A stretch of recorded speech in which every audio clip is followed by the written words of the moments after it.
may go to hell, so be it. I will hang myself in front of you. Ganon ako gagago. No excuses, no apology.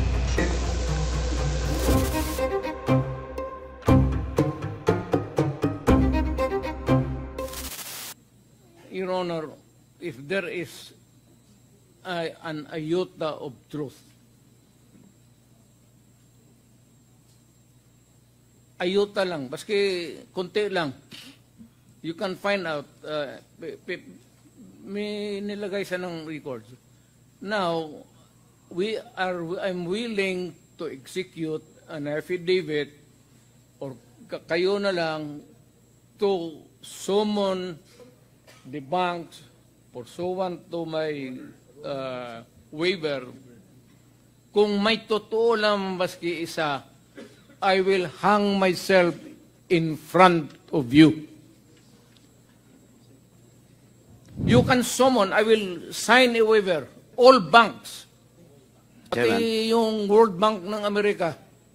Kung may isang totoo lang nakiting, I will resign and I will ask my daughter to resign and everybody in the family.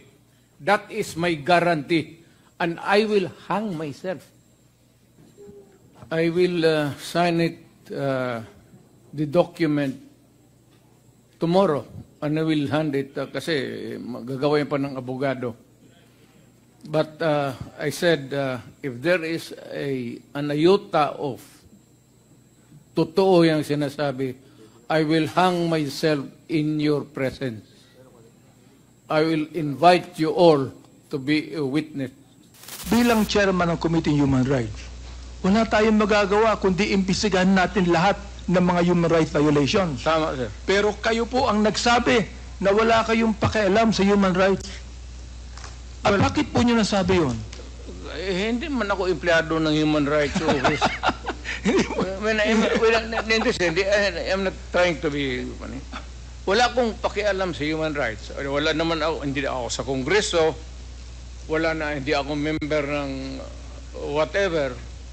Wala ako, malayo ako sa human rights. So, Mr. wala Chair, akong pakialam. Pwede ko pang sabihin sa inyo na mali kayo. Bakit? Kayo ang Pangulo ng Pilipinas. Meron kayong pakialam sa human rights. Mali kayo ron. Kasi pag sinabi mo sa police, trabahuin mo ito, tapos stricto ka, gusto mo talagang, gaya mo, if you want to make the city peaceful, gawain mo yan, make the city peaceful, I do not care paano mo gawin, basta gawin mo ang city ko peaceful. When that is the time na kung sabihin mo masabit sila pagkamali, talagang papasok ako. Because I gave the order. So in a sense, I take full responsibility if there is any. Akin yan. And should I be included in the charge or charges? Yes. I'd be willing to go to court, explain, and if it is not legal, according to the judge, or insufficient,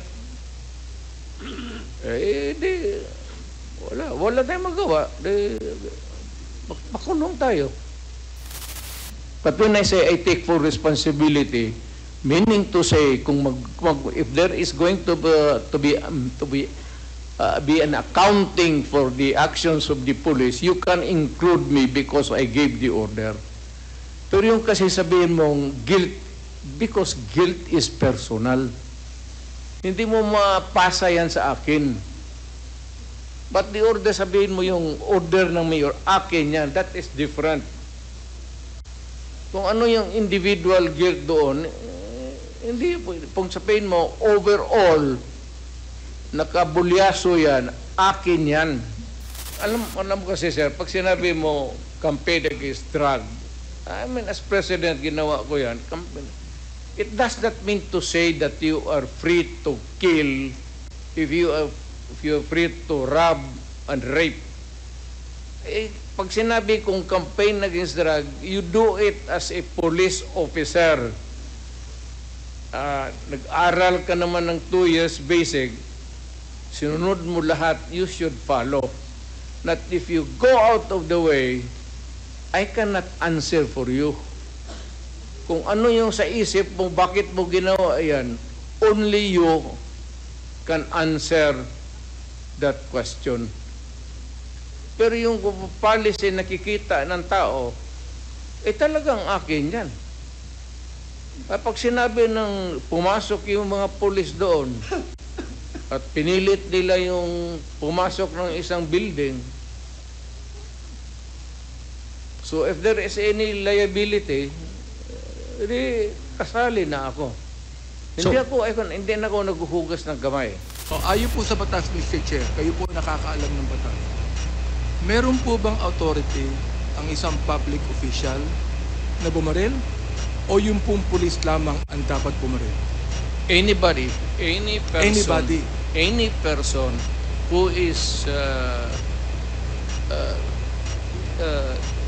victim, pulled up ka, may baril ka, lumaban ka, that's self-defense. Any person has the right to defend Himself. His physical being, and his property. Meron po ba kayong karapatang bumaril sa isang kriminal na hindi naman kayo ang target, kundi iba? Kung walang nakatingin, sir, barilin mo na. At ako nang mismo I will appear as your defense counsel. Ito po. Marunong ako dyan, sir. Tagal Ito po akong ba? fiscal. Galit kayo sa kriminal. Hindi po ba? Ba't kayo gumagamit ng gangster? Hindi po ba criminal din yung gangster? Yes, sir. Pagkatapos niya patayin yung gangster, patayin ko siya. Papatayin nyo rin. Ganun po. Dapat po, pumatay muna siya bago nyo patayin. Tapos kung utosang patayin, patayin ko siya. Nasa batas po ba yun? Patas lang. Nasa batas po ba yun? Wala. Ikaw ay prosecutor, nasa batas po ba yun? Wala. So therefore, bilang prosecutor, hindi nyo ginagawa ang sabi ng batas. Ayaw ko ng kriminal. Kung mapatay mo ang isang kriminal na lumaban, one less headache for humanity. Pag may isang drug into traffic na lumaban, napatay mo, one less headache for society. Lahat ho ng pulis, pati military na pumasok ng droga, patay. You can check it out. Wala akong pinalusot at nagbubugbog talaga ako ng pulis sa Davao, dyan sa istasyon. Pag nag-abuso, lasing, binubugbog yung asawa, susumbong sa akin, puro pasa. Pagdating sa patawag ko dyan, sa City Hall, may kwarto ako doon na maliit, katabi ng kubeta. Talagang hinahampas ko yung mga gago na yan. Walang nakakalusot sa akin. Basta kriminal ka, kipulis ka o ano, pagka-kriminal ka, kriminal nga. So in these 3 or 4 cases that you mentioned na may pinatay po kayo na laban, were cases filed against you for homicide? Wala rin. Isn't it the job of the prosecutor to, if pag may namatay, either homicide or murder, that they would file the case and you would prove your defense in court? Sipain ko yung prosecutor. Bakit niya ako na ngayon ng laban, tapos ako pa i-prosecute mo? So, Mr. President, in these instances where you have killed these 3 and 4 people and no cases were filed. No cases were filed. Would you recall the names of these persons that you have killed? No. You know, why would I? Why would? It's a silly question. Bakit ko alamin kung sino yung gagong na yan? Pero yung mga maliliit, ganyan ang tingin ninyo, ano? Yung mga kriminal na sinasabi ninyo. Ganyan niya tratuhin. Ganon ako gagago? Excuse me, Tingin mo, point of order. ganon ako Point of gagago? order, Mr. Chair. Kanina sinabihan na natin na may rule na bawal gumamit ng manaswang salita or hindi magandang salita. I'm using a word, gano'n, am I that stupid? English yan. Ang Tagalog niyan is ganon ako kagago. Abogado ako, fiscal ako, ganon ako kagago. Kung may ebidensya po tayo na involved siya sa droga, papatayin niyo rin po si Oo. Michael Yang. Ako, maniwala ka. Kung may mga ebidensya po, Oo, papatayin niyo. sasama, tawagan kita, kasama ko. Hindi po. Ayokong Hindi, maging... hindi, samahin Ayoko kita. pong maging katulad Ikaw ninyo, yung no? At ayokong masama witness. doon sa patayan. You will So, be hindi a po. witness to a murder. I'm sure that it within the bounds of the law. And I take full responsibility. Huwag ka na maghanap ng iba. Ano yung 7-7 mo? Dito ka na lang tutok sa akin. Ilan ko pang beses sabihin sa inyo, I take full responsibility. If you think that it is illegal or wrong, go ahead and file the case. I would be happy. Mr. President, you are surrounded by, I believe, 4 lawyers. Hindi ko na kailangan, ma'am. Because I can you are a take lawyer I can yourself. take of myself. I can take care of Yes. myself. And of course, you understand the elements of an extrajudicial confession. Yes. You confirm that you are of sound mind.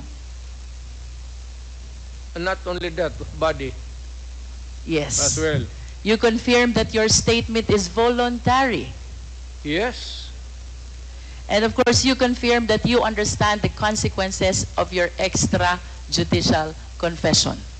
Hindi naman alam ko hindi naman ito korte. So I understand, Mr. President. That's why we call it extrajudicial confession. It is not a confession. It is a statement coming from the mouth of a mayor or a president at that time. It is not a confession. You are characterizing the word. Mali, ma'am. The only one, Do not characterize that as a wrong. Mr. President, Policy yan. I'm asking the ICC to hurry up, and if possible, they can come here and start the investigation tomorrow. This issue has been left hanging for so many years. Matagal, ma'am, baka mamatay na ako, hindi na nila ako maimbestiga. The ICC does not scare me a bit. They can come here anytime. I suppose that you would want to maybe make it easy for them to visit and start the investigation. I would welcome that. Alam mo, wala naman tayong taguan. Ang sinabi ko, yung ginawa ko, sinasabi ko na sa inyo, yung ginawa ko. I did it for my country and for the young people dyan sa droga. No excuses, no apology.